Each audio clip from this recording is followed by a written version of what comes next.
So now Nifty 50 market prediction for tomorrow. अब देखिए 24,981.95 का लेवल हमें देखने को मिल रहा है। एंड आज हमारी जो क्लोजिंग हुई है वो अच्छी खासी क्लोजिंग नहीं हुई है, एक बात यहाँ पर नोट करने वाली है। लेकिन कल हमारे सामने 10 अक्टूबर एंड शुरुआत हो जाएगी Q2 के नंबर से, टीसीएस के नंबर आने, लेकिन वो आएंगे शाम को, आपकी मार्केट आवर के टाइम नहीं आने वाले, वो आएंगे शाम को। एंड उसके बाद ये पूरा का पूरा जो निफ्टी का खेला है वो चेंज होने वाला है। लेकिन कल के दिन वॉलेटिलिटी बहुत ज्यादा बढ़ने वाली है, सो दैट अपना ध्यान रखिएगा। एंड अगर स्क्रीन पर हो सके तो स्क्रीन पर ही रहिएगा कल की डेट में, अगर स्क्रीन पर नहीं है तो मत करिएगा ट्रेड, एक लॉटी में करना है काम, लेकिन स्क्रीन पर रहकर।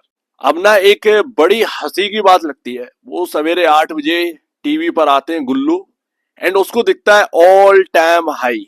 क्या ऑल टाइम हाई लगेगा? क्या 24,000 से 26,400 चला जाएगा? एनालिस्ट क्या कह रहे हैं कि इतना आसान नहीं है, लेकिन उसको बस ना सवेरे आकर एक ही चीज कहनी है, all time high, all time high. आज बॉटम लगेगा, आज बॉटम लगेगा। कहां से लग रहा है बॉटम का? बैंकिंग के अंदर ना 52 वीक लो पर चल रहे हैं स्टॉक्स।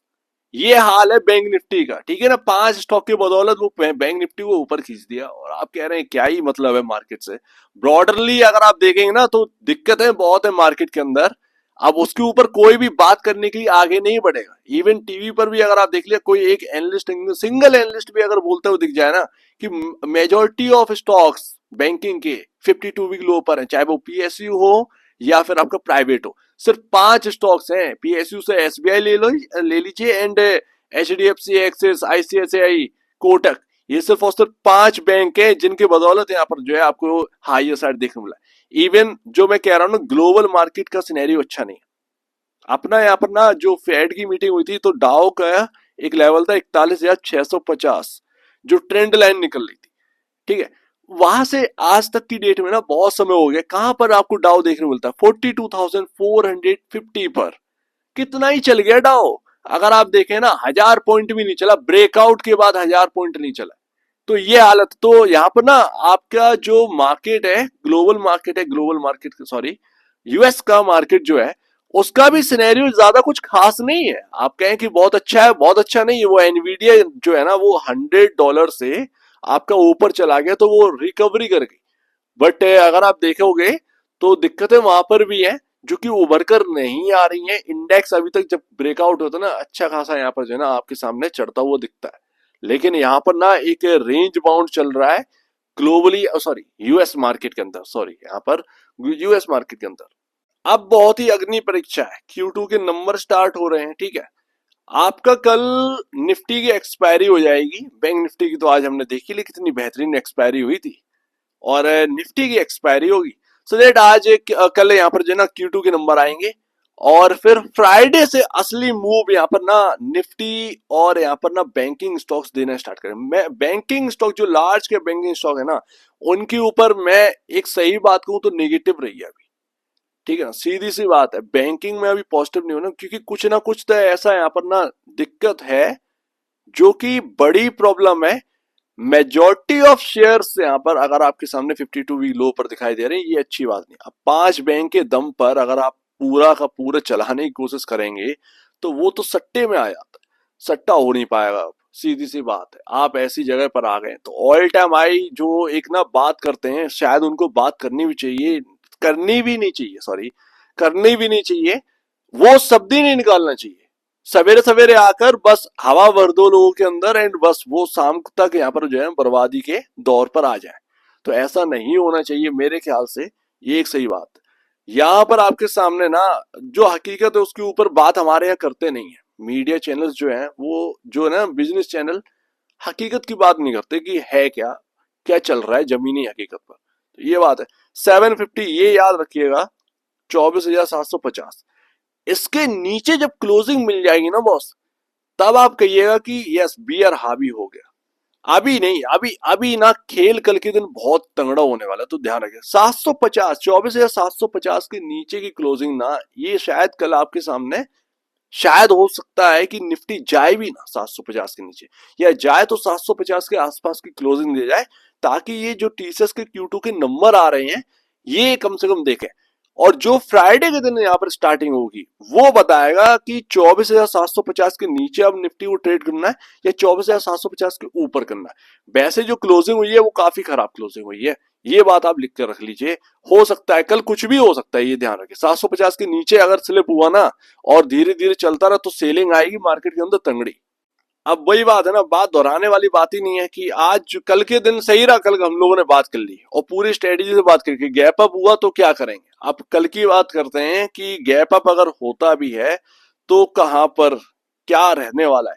24,981.95 पर बंद हुआ है। मोस्टली अगर हम समझ लें कि 24,980 पर बंद हुआ तो ये 20 पॉइंट आपके इधर, और जो मूविंग एवरेज आपका 50 डे में वो जहां से आप ना ये गिरावट हुई थी जो बताया था, तो उसमें और इसमें लमसम 70 पॉइंट यहाँ पर आपके निकल के आते हैं। ज्यादा से ज्यादा ये 70 पॉइंट का ही गैप अप करवा सकते हैं, इससे ज्यादा इनकी ताकत नहीं है। अमेरिकन मार्केट लमसम 1% ऊपर है, ज्यादा से ज्यादा अगर ये ऊपर करवा भी देंगे, ठीक है ना, मान लीजिए 25,070 या 25,080 पर करवा दिया तो भैया दूर रहिएगा, कॉल वाले दूर रहिएगा, ठीक है ना, और पुट वाले भी अभी दूर रहिएगा। वेट करिएगा कि 25,050 के नीचे स्लिप हो जाए एंड नीचे ट्रेड करने लगे, तब आपको नेगेटिव होना है। एक स्टॉप लॉस रखिए और चेस करिए, तब तक नहीं नेगेटिव होएगा जब तक 25,070 की 50 के ऊपर रहे निफ्टी, तब तक आपको नेगेटिव नहीं होना है पुट वालों के लिए। कॉल वालों के लिए क्या है, कॉल वालों के लिए जैसे कि गैप अप करवा दिया और गैप अप यहाँ पर ना आपका हो गया, ठीक है, 25,050 के ऊपर गैप अप हो गया। हो सकता है कि एक बार झटका मार के आज जैसे आया जाए ना गैप अप में, उसके बाद 25,043 का लेवल हिट हुआ एंड उसके बाद घूम गया। ये कल अपन लोग बात कर रहे थे, वही बात है, मूविंग एवरेज बहुत इंपॉर्टेंट है, ठीक है ना। तो यहाँ पर 25,050 पर अगर ओपनिंग हो गई या उससे ऊपर ओपनिंग हो गई, एक बार अगर नीचे आया एंड दोबारा अगर घूमता है तो फिर वो एक बाई ट्रेड बन सकता है एक बार के लिए, बट ऐसा शायद कहीं ना कहीं होगा नहीं, बात ये है। तो मेरे ख्याल से पुट के ही देखिएगा, कॉल वाले दूर ही रहे, अभी हाल फिलहाल में दूर रहे ज्यादा बेहतर, क्योंकि आपके पास कोई पॉइंट है नहीं, ठीक है। अब कल आईटी में जबरदस्त तेजी आ जाए तो तेजी लाकर अगर आप सट्टेबाजी करेंगे, आईटी को अगर ऊपर कर दोगे तो शाम तक उसमें भी प्रॉफिट बुकिंग हो ही जाएगी, ठीक है ना। तो बड़ा सोच समझ के करिएगा, 5 मिनट की कैंडल स्टिक चार्ट लगा के करिएगा, मूविंग एवरेज जो है ना वो सेट करके करिएगा। एंड मान लीजिए कि गैप अप उतना ही हुआ, मतलब 25,000 लिख देता हूं, 25,050 के नीचे ही हुआ, तो क्या होगा, तो फिर वहां से सेलिंग आ सकती है बॉस। ज्यादा से ज्यादा ये अगर एक कैंडल अगर ऊपर बनवा भी देंगे ना, जैसे कि 25,050 के आसपास हुआ, तो 25,060 या 70 तक एकदम जो है एक कैंडल बने, तो पहली कैंडल में ये देखिएगा कि बिकवाली तो नहीं आ रही है। अगर ऊपर से बिकवाली आ रही है तो समझ जाना है कि सेलिंग आने वाली। आज की डेट में हुआ क्या था, बैंक निफ्टी में जो एकदम ना 400 पॉइंट का स्पाइक आया था, तो वो ना चेक करने वाली बात थी, इंडसइंड बैंक फिसल गया था एंड वो नेगेटिव आने लगा था। तो जब इतना माहौल पॉजिटिव था तो इंडसइंड बैंक क्यों नेगेटिव आने लगा था, वहीं अपन समझ गए कि भाई साहब आ गई सेलिंग इसके अंदर, बैंक निफ्टी के अंदर, तो वो चीज है। तो यहाँ पर समझ गए ना कि गैप अप अगर 25,050 के ऊपर होता है तो देखना है, पहले आ जाने देना 25,050 के नीचे, ये चीज होगी पुट वालों के लिए। और 25,050 के ऊपर गैप अप होता है एंड 25,050 25,040 तक भी अगर सपोर्ट लेकर घूम जाता है वहीं से, तो फिर कॉल वालों का सिनेरियो है, लेकिन वो सिनेरियो बहुत कम लग रहा है। तो ये बात है।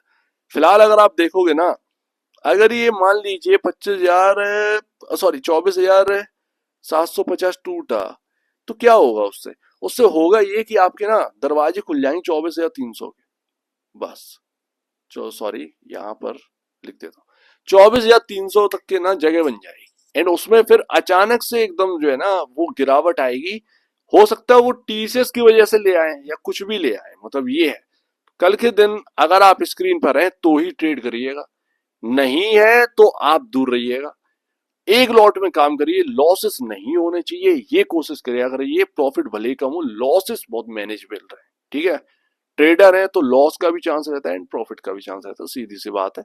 बट आपका यहाँ पर लॉस ना के बराबर होना चाहिए, बस इतनी सी बात याद रखिएगा। तो बस इतना ही है, मूविंग एवरेज 25,050 पर है, उसके हिसाब से ही काम करना है बस।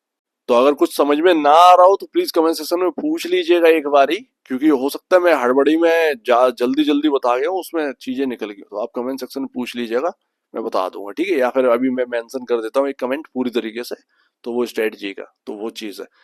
तो ये कुछ पॉइंट मिल जाए इससे उठा लीजिए एंड अपनी स्ट्रेटजी कल के लिए बनाइए, बस इतना ही है, इनफ है। तो बड़ा ध्यान से काम करिएगा, एक लॉट में काम करिएगा, लॉसेस नहीं होने चाहिए, बस इतना ध्यान रखिए। तो आप दीजिए मुझे वीडियो देखने के लिए बहुत धन्यवाद दोस्तों।